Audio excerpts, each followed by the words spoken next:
pick up the pliers. Then, I pull out the small knife with my mouth. I test the blade with my thumb. Right after that, I turn on my headlamp, leaning against the wall. Carefully, I start chiseling the stone in front of me. Rock chips fly everywhere. I chisel faster and faster, but the rock does not move at all. After just a few minutes, my hand is in serious pain. The rock only loses a thin layer. Suddenly, my hand slips. The knife drops into the crack below my feet. I immediately take off my shoes and socks. I stretch my foot down. I try to grab the knife with my toes. The distance is not enough. I pick up a stick. I clamp it with my foot and push it down as hard as I can. It still does not work. I bend the stick. Little by little, I move my body downward. Finally, I hook the knife back. The moment I hold it again, I almost laugh out loud. This ordinary knife is now my life. But very soon, I stop smiling. My right hand has been trapped too long. Blood can no longer circulate. The skin turns dark purple and black. I poke it with the knife tip. There is no feeling at all. I know, the situation is getting out of control. I speed up and keep chiseling. From afternoon, all the way to late night, when the watch displays 12 o'clock, I quickly grab the water bottle. I pour that tiny amount of water into my mouth. After a brief rest, I grab the safety rope.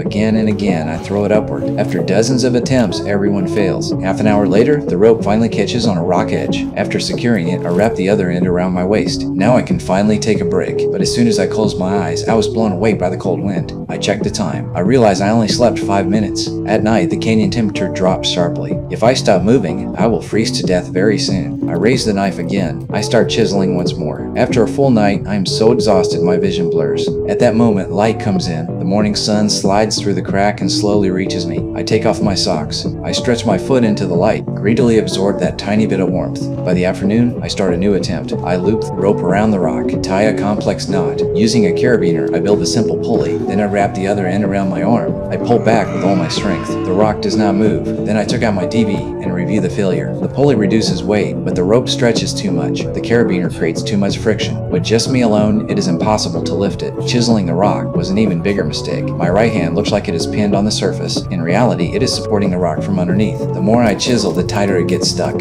I must change my plan. I remove the strap from the water bottle, wrap it around my right arm. Then I tighten it with the carabiner. I cut off all blood flow. Right after that, I take out the small knife. The next second, I slash at my arm without hesitation.